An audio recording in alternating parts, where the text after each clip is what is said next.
안녕하십니까. 저희는 고려대학교 경영학과 비즈니스 애널리틱스 석사 과정에 재학 중인 지춘군 주현일입니다. 저는 저희 프로젝트의 전반부를 말씀드릴 주현일입니다. 저희는 비정형 데이터를 이용한 유가 및 원자재 가격 예측이라는 주제를 가지고 딜로이트 컨설팅과 함께 프로젝트를 진행해 왔습니다. 오늘 저희 결과와 관련해서 말씀드릴 내용은 다음과 같은데요.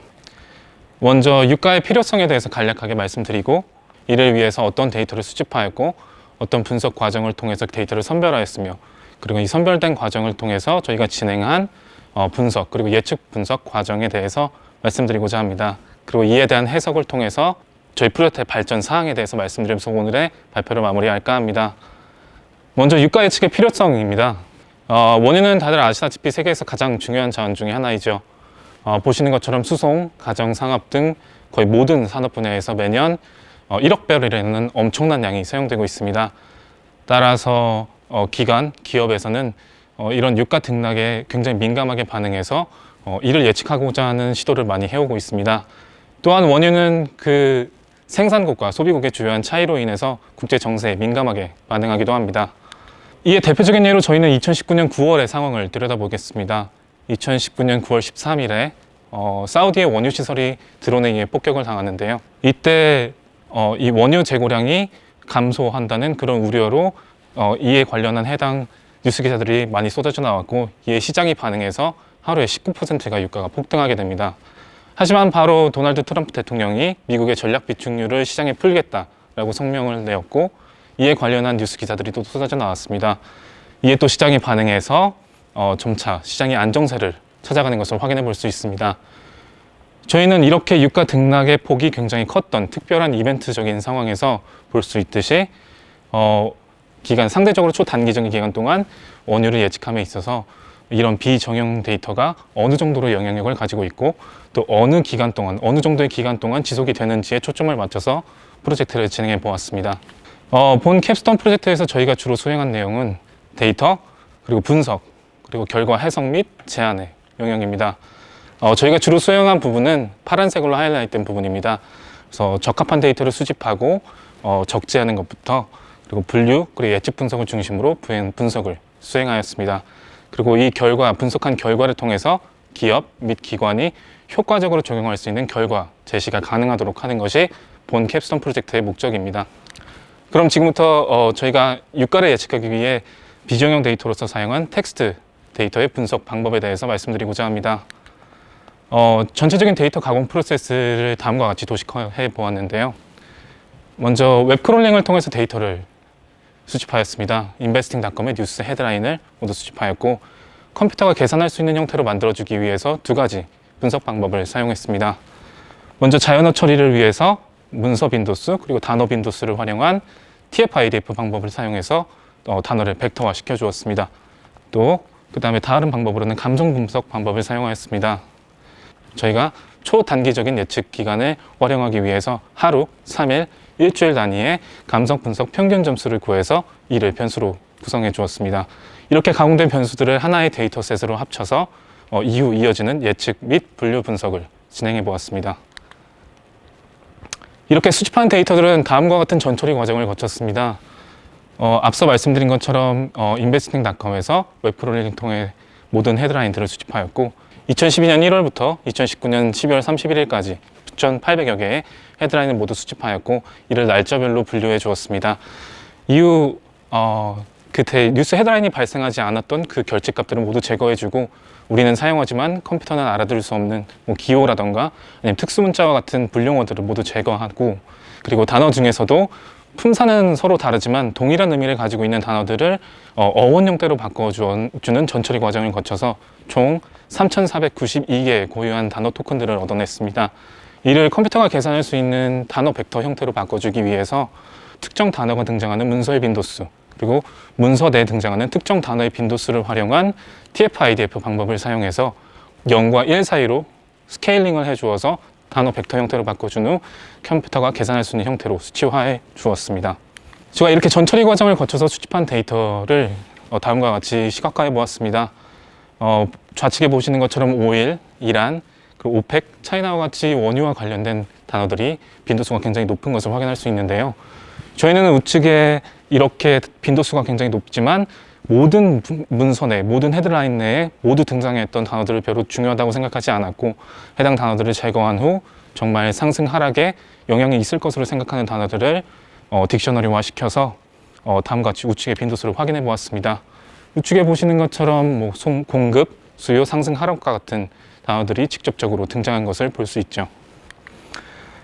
그리고 마지막으로는 저희가 단어 벡터를 수치화하는 다른 방법으로 사용한 감성 분석 방법에 대해서 말씀드리고자 합니다. 저희는 파이썬 라이브러리의 NLTK 베이더 라이브러리를 사용하였는데요. 저희가 초단기적인 기간 동안의 예측을 위한 하루, 그리고 3일, 일주일 단위의 예측을 위해서 그 해당 기간 동안의 평균 감성 분석 스코어를 구해주었습니다. 마이너스 1에 가까울수록 부정, 1에 가까울수록 긍정을 의미하는데요. 이때 이 가중치들을 각각 계산해서 동합한 컴파운드 점수를 구해주었습니다. 우측에 보시는 것처럼 예시로서 1평균 감성 분석 컴파운드 점수를 구한 것을 볼 수 있습니다. 이렇게 저희가 수집한 3,492개의 단어는 그 유용성이 모두 다 다릅니다. 어떤 단어는 굉장히 유가를 예측하는데 영향력이 미미할 수도 있고, 어떤 단어는 굉장히 유가를 예측하는데 굉장히 의미가 있을 수 있죠. 그래서 저희는 이 단어를 좀 선별해서 예측 분석 모델에 적용해 보고자 하였습니다. 저희가 텍스트를 선별한 방법은 다음과 같습니다. 먼저 유가 등락 구간을 1.5% 기준으로 해서 상승, 보합, 하락의 세 구간으로 나누어 주었습니다. 이후 2012년부터 18년까지의 데이터를 트레인셋, 2019년의 데이터를 테스트셋으로 설정해 주었습니다. 이때 트레인셋에서의 샘플의 개수가 서로 달라서 같은 개수 137개로 다운 샘플링해서 샘플의 개수를 모두 맞춰 주었습니다. 이후 저희가 전처리 과정을 통해서 수집했던 3,492개의 모든 단어를 사용해서 상승, 보합, 하락을 예측하는 그 분류 분석을 진행해 주었습니다. 이때 사용한 방법은 로지스틱 리그레션, ADA 부스팅, NLP 등 뉴럴 네트워크와 같은 그런 클래시피케이션 모델 5가지를 사용하였는데요. 이때 테스트셋에서의 예측 정확도가 좀 높았고, 그리고 해석이 용이한 로지스틱 리그레션 방법을 향후 단어 선별 방법으로서 사용하였습니다. 이때 로지스틱 리그레션의 결과값 중 개수값이 높은 것이 유가를 예측하는 데 영향력이 크다고 판단을 하였고, 저희는 상승, 보합, 하락 구간에서 각각 개수값이 높았던 상위 50개의 단어들, 총 150개의 단어를 선별하였습니다. 이 중 상승, 보합, 하락 구간 모두에서 6개의 단어들이 중복돼서 등장을 했는데요. 이 때문에 총 최종적으로 144개의 단어를 선별하였습니다. 저희는 앞서 설명드린 것처럼 초단기적인 기간 동안의 유가 예측을 위해서 하루, 3일, 그리고 일주일 단위로 예측을 진행하였습니다. 이에 맞게 텍스트 데이터들도 사용해 주었는데요. 아래 예시로 보시는 것처럼 하루 단위는 전날의 텍스트 데이터를 모두 합해서 당일에 유가의 종가를 예측하는 것, 그리고 일주일 단위에서는 매주 수요일을 기준으로 전주 목요일부터 금주의 수요일까지의 텍스트 데이터를 모두 합해서 당일, 금주의 수요일에 유가를 예측하는 그런 방법을 사용하였습니다. 이때 상승, 보합, 하락 각각의 구간에서 우측표에 보시는 것처럼 각각 예측 구간별로, 예측 기간별로 하루, 3일, 일주일별로 해당 단어들이 공통적으로 등장하는 것을 확인해 보실 수 있습니다. 저희는 이렇게 선별한 144개의 단어를 가지고 아까 앞서서 예시로 드렸던 2019년 9월의 상황으로 다시 돌아가 보았습니다. 2019년 9월 13일부터 27일까지 총 2주간 89개의 헤드라인이 발생하였는데요. 저희는 앞서 사용했던 동일한 데이터 전처리 과정을 거쳐서 592개의 단어를 얻어냈고, 이때 저희가 선별한 144개의 단어와 비교해 보았습니다. 이때 144개의 단어 중 61개의 단어가 출현한 것을 볼 수 있습니다. 이는 약 45% 정도가 되는데요. 저희는 향후 이어지는 과정에서 이 단어들을 좀 더 선별해서 선별한 단어들로 예측 모델에, 그리고 분류 모델에 적용을 해서 좀 더 정확도 높은 모델을 만들고자 해 보았습니다. 그리고 이어지는 과정에 대해서는 지춘근 원우가 이어서 설명드리도록 하겠습니다. 안녕하십니까. 이어서 발표를 진행할 지춘근입니다. 저희는 앞에서 수집한 텍스트 데이터를 가공 및 처리하였고, 이를 바탕으로 분류 분석을 진행하였습니다. 데이터 가공 프로세스상 데이터들을 모두 하나로 합친 후 이를 바탕으로 분류 분석을 하겠습니다. 저희는 로지스틱 회귀 분석, 랜덤 포레스트, 뉴럴 네트워크, 서포트 벡터 머신, 그레디언트 부스팅, 에이다 부스팅의 6가지 모형을 사용하여 보았습니다. 먼저 7년의 데이터로 모델을 학습시켜 인샘플 핏을 확인한 결과 에이다 부스팅을 제외한 다른 5가지 모델은 매우 높은 AUC 스코어를 보였습니다. 아웃샘플에서의 테스트 또한 기존의 AUC 점수보다는 낮지만 상당히 높은 AUC 스코어를 기록하였습니다. 특히 상승, 하락의 예측에 있어서 좋은 결과를 나타내었으며 에이다 부스팅은 두 결과의 차이가 적은 것을 볼 수 있는데 이를 통해 에이다 부스팅이 가지는 오버피팅 억제력을 어느 정도 확인할 수 있었습니다. 이렇게 분류 분석을 바탕으로 텍스트 데이터의 등락 구간에 대한 예측력을 확인한 후 직접적인 유가 변동 예측 분석을 진행하게 되었습니다. 먼저 이전에 선별된 144개의 단어를 이용하여 유가를 예측하였으며 그 결과를 바탕으로 다시 단어들을 선별하고 다시 유가를 예측하는 식으로 진행을 하여 보았습니다. 이러한 유가 예측을 하기 위해서 다양한 논문과 문헌 연구를 바탕으로 4가지의 거시경제 지표를 수집하였습니다.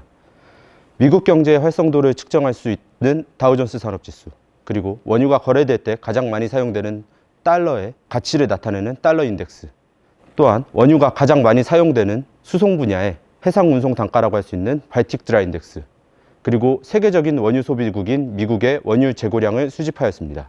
이렇게 수집한 거시경제 지표와 유가의 관계를 확인하기 위해 그래프를 그려보았습니다. 이때 거시경제 지표들은 각각의 단위가 모두 다르기 때문에 결과를 정확하게 예측하기 위해서 모두 0에서 1 사이로 정규화시켜주는 과정을 거쳤습니다. 또한 상관관계를 그려본 결과 원유와 달러 인덱스, 원유와 미국 원유 재고량은 음의 상관관계를 가짐을 알 수 있었습니다. 이렇게 수집된 데이터들을 적합하는 모델을 선정하기 위해서 대표적으로 사용되는 시계열 모델인 아리마, 그리고 페이스북사에서 개발한 프로펫, 그리고 딥러닝 모델 중 하나인 LSTM 모델을 모두 사용하여 유가를 예측하여 보았습니다. 그 결과 아리마 모델이 가장 좋은 성능을 보여줌을 확인할 수 있었습니다. 이후 단별량만을 이용하는 시계열 모델인 아리마 모델에서 파생되어 외생 변수를 추가할 수 있는 아리맥스 모델을 사용하여 시계열 모델을 적합하였습니다. 이를 위해 시계열 데이터의 정상성을 확보하는 과정을 거쳤고 렉 셀렉션과 ACF, PACF를 그려보고 디큐필러 테스트를 진행하여 시계열 데이터의 정상성을 확인하였습니다. 이를 통해 데이터의 정상성을 확보하기 위해 1, 1, 0을 가진 아리마 모델을 사용하였습니다. 외생 변수로는 거시경제 지표의 정규화된 값과 변화량, 그리고 텍스트 데이터의 TF-IDF 벡터를 사용하였습니다. 이러한 아리맥스 모델과 변수로 모델을 예측하는 방법으로는 무빙 윈도우를 이용한 멀티 스텝 프레딕션을 사용하였습니다. 예를 들어 첫 52주의 데이터로 피팅한 모델로 53주차의 유가를 예측하고 무빙 윈도우를 일주일 움직여 2주차부터 53주차까지의 데이터로 새로운 모델을 피팅하고 54주차의 유가를 예측하는 이런 방식으로 총 52주의 유가를 예측하는 방식을 택하였습니다. 이러한 무빙 윈도우의 적정 크기를 확인하기 위해 1년, 52주, 그리고 7년 총 365주의 데이터를 이용하는 모델을 각각 확인하였고 52주의 크기를 가진 무빙 윈도우가 적합하다고 판단하여 선택하였습니다. 먼저 1년간의 영업일인 252일의 데이터를 이용하여 1일을 예측하는 방식으로 총 1년 252일의 유가를 예측하여 보았습니다. 그 결과 아리마 모델을 이용하여 예측한 경우보다 거시경제 지표와 단어를 조합한 경우 예측 성능이 향상됨을 확인할 수 있었습니다. 이후 예측 기간을 3일로 확장하여 살펴본 결과 1일 단위의 예측보다 예측 성능이 하락하였으며 단어를 조합한 모델들의 경우 아리마 모델보다 낮은 성능을 보임을 알 수 있었습니다. 이러한 경향은 일주일 단위의 예측 모델에서도 나타났습니다. 일주일 단위의 모델에서는 앞에서 선택한 144개의 단어를 모두 이용한 모델에서 P밸류를 기준으로 선별한 단어들만을 이용하는 경우 성능이 향상됨을 확인할 수 있었습니다. 이렇게 예측 기간별 RMSE를 모델별로 확인한 결과 거시경제 지표만을 사용한 모델들은 예측 기간에 관계없이 좋은 예측력을 보임을 확인할 수 있었습니다. 반면 비정형 데이터를 이용한 모델의 예측력은 예측 기간이 증가함에 따라 감소하였습니다. 이를 통해 뉴스가 공표되는 순간부터 비정형 데이터가 자체적으로 갖는 정보력이 감소하기 시작함을 확인하였습니다. 즉 시장은 정보를 소화하여 공정가격에 이르게 된다는 효율적 시장 가설에 따른다는 것을 어느 정도 확인할 수 있었습니다.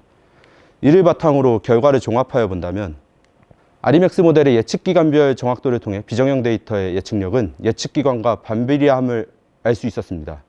또한 다수의 단어들을 이용한 모델들보다 선별된 일부 단어들만을 이용할 경우 성능의 향상이 이루어짐을 확인할 수 있었습니다. 하지만 거시경제 지표만을 이용한 모델들보다 예측력이 향상되지는 못하였습니다. 따라서 거시경제 지표와 함께 사용할 비정형 데이터를 지속적으로 선별하고 예측력을 가진 단어들을 확보할 필요성이 있습니다. 추가적으로 평상시뿐 아니라 경제 호황기 및 불황기에 등장하는 단어들을 추가적으로 분석하여 유가 등락을 예측할 수 있는 단어들을 선별하는 과정 또한 필요할 것으로 보입니다. 이러한 과정들을 통해 선별된 단어들을 추가한다면 원유 선물 가격 예측력을 향상시킬 수 있을 것이라고 생각합니다. 이상으로 저희 비정형 데이터를 이용한 유가 및 원자재 가격 예측을 주제로 한 저희 4팀의 발표를 들어주셔서 감사합니다. 감사합니다.